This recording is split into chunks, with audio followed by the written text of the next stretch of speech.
Bonjour, je m'appelle Cici et au nom de Scrapbook Central, je vous souhaite la bienvenue à une autre édition de nos One Take Friday.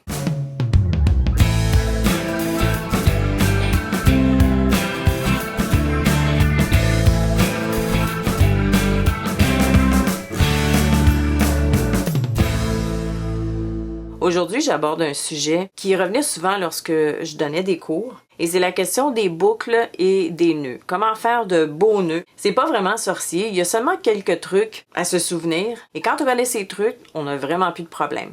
Alors, je vais vous montrer comment faire les nœuds et les boucles. Je laisse toujours le ruban sur la bobine si possible.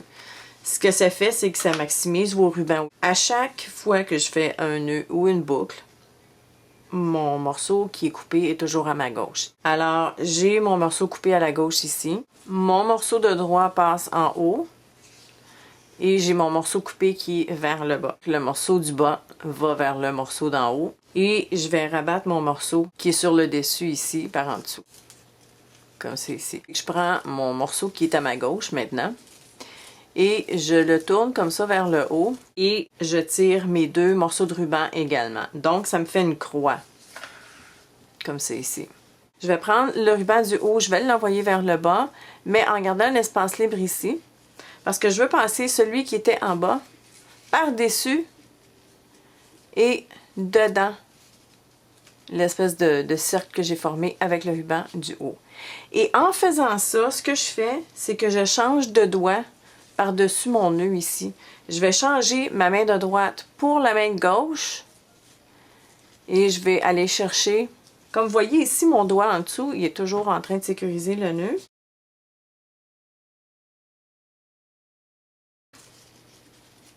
Je vais aller tirer sur mes bouts de ruban. Maintenant, voici le secret pour avoir un beau nœud plat. C'est qu'on tient le ruban de la main droite stationnaire et on va tirer seulement qu'avec la main de gauche. Et ce que ça fait, c'est que l'espèce d'accumulation de ruban où le ruban a été twisté va s'en aller directement en dessous de cette portion ici. Puis ça va créer un beau nœud plat, comme vous voyez. Alors, je tire tout simplement juste avec ma main gauche. Celui-là ici, je le laisse stationnaire et je tire avec la main gauche. Et c'est ce qui fait un beau nœud. Et je vais couper mes pointes. Comme c'est ici.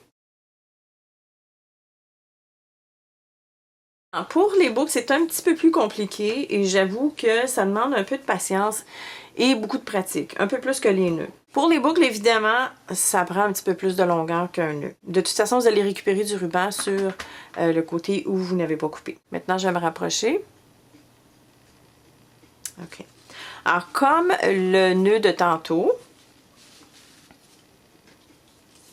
notre morceau de gauche est en bas, le morceau de droit est en haut. On croise. Le gauche par-dessus le droit. Je fais la même croix que tantôt. Comme c'est ici.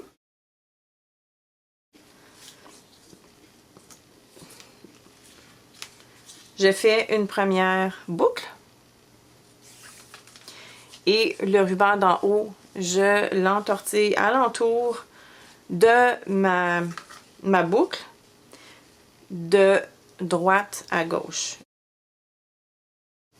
Comme ceci. Et je vais passer le ruban dans cette boucle ici. Et avant de tout sécuriser, je m'assure que je vois bien le fonctionnement de ma boucle. Maintenant, contrairement au nœud, on tire également des deux côtés. Et vous allez voir que vous allez peut-être avoir une boucle qui est plus longue que l'autre.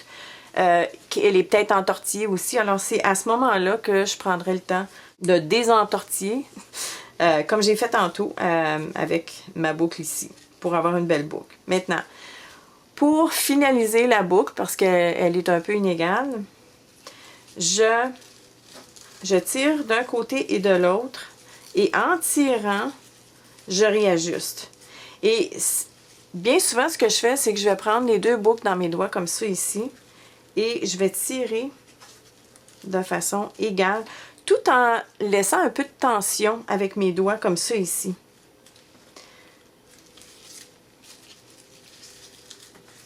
et je réajuste tant et aussi longtemps que je ne suis pas satisfaite avec ma boucle. Mais comme vous voyez, vous avez une belle finition ici sur le dessus. Une autre chose que j'aimerais vous dire, c'est que quand on fait des boucles comme ça, c'est très difficile d'avoir les deux bouts du ruban qui vont tomber vers le bas comme ça ici. Vous pouvez jouer avec si vous voulez, mais moi normalement quand je fais une boucle comme ça, je laisse les pointes tomber où elles tombent. Et je vais couper ici et en haut, comme ceci. Il y a une façon de faire une boucle comme celle-ci en trichant. C'est-à-dire que je vais utiliser ma main ici comme une surface stationnaire et je vais faire ma boucle avec 2 doigts ici. Pour cette boucle-là, je vous recommande de couper votre morceau de ruban et je vais me découper. Moi, normalement, quand je fais une belle boucle, ça me prend environ 16 pouces de ruban. Donc, je vais me servir de ces 2 doigts ici et je vais entourer mon ruban. C'est comme ça ici. Et je vais twister mes rubans comme ça ici. OK?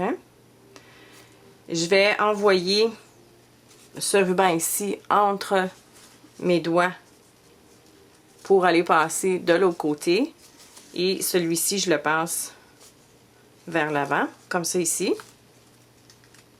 Donc, j'ai twisté comme ça par en dessous. Et j'ai mes 2 rubans comme ça ici vers le haut. Maintenant, ce qu'il s'agit de faire, c'est d'essayer de rapatrier votre nœud sur le dessus ici, ou la partie que vous avez twistée, pour que ce qui va paraître sur le dessus, parce que ça va devenir le dessus de votre boucle, bien, que ce soit un petit peu plus beau. Alors, je vais faire mon nœud, comme ça ici. Et avant de le serrer complètement, je vais regarder par en dessous et je vais ajuster au fur et à mesure que je tire sur mes bouts de ruban ici. Vous voyez ici, on a une belle surface au lieu d'avoir un nœud qui paraît.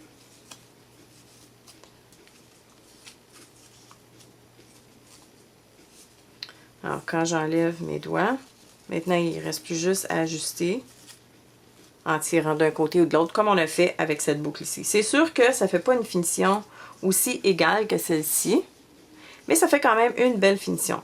Maintenant, l'avantage qu'il y a à cette boucle-là, c'est qu'on a nos bouts de chaque côté qui sont égales. C'est-à-dire qu'il n'y en a pas un qui s'en va vers le bas puis l'autre vers le haut. Les deux sont égales. Par contre, on n'a pas la portion pour enrubanner sur chaque côté. Donc ça, c'est bon quand vous avez une boucle à mettre tout simplement à quelque part puis que vous allez la coller. Maintenant, il y a une autre façon d'avoir une boucle comme celle-ci avec cette méthode-là. C'est une méthode en 2 étapes. Donc, j'ai cette boucle ici que j'ai faite tantôt. Je vais remonter un petit peu. Et j'ai laissé le nœud à l'arrière un peu lousse. C'est-à-dire que je serais capable, au besoin, d'aller me créer un espace ici. Je vais prendre un autre morceau de ruban qui est assez long pour entourer mon carton qui est ici. Je vais le couper et je vais aller passer. Je vais le passer dans le nœud ici. Donc, je pourrais un petit peu tirer un petit peu plus pour avoir un plus grand espace.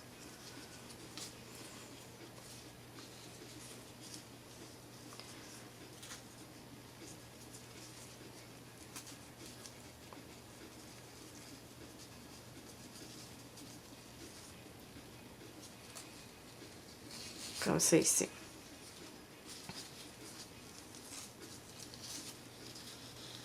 Je vais le tirer un peu. Donc ça devient le dessous. Et je vais jouer un peu avec ma boucle sur le dessus pour la resserrer. Comme c'est ici. Oups. Alors comme vous voyez, j'ai pas perdu ma boucle. J'ai toujours mes 2 portions de chaque côté ici.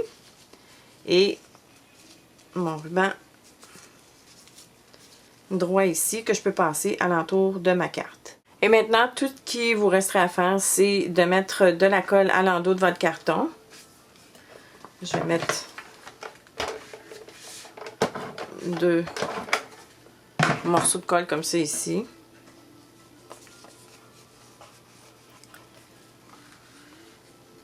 Et tout simplement venir fermer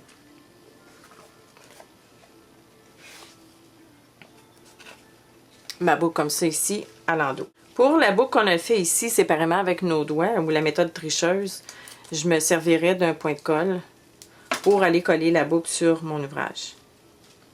Comme ça ici. Et voilà, c'est terminé pour aujourd'hui. J'espère que je vous ai aidé un peu à apprivoiser les boucles et les nœuds. Comme vous voyez, ce n'est pas sorcier, mais il faut savoir comment s'y prendre. Le seul conseil que je peux vous dire, c'est que ça prend de la pratique comme dans bien d'autres domaines. Je vous remercie d'avoir été à l'écoute. Comme à l'habitude, si vous avez des questions ou des commentaires, laissez-les ici-bas et je vous reviens la semaine prochaine.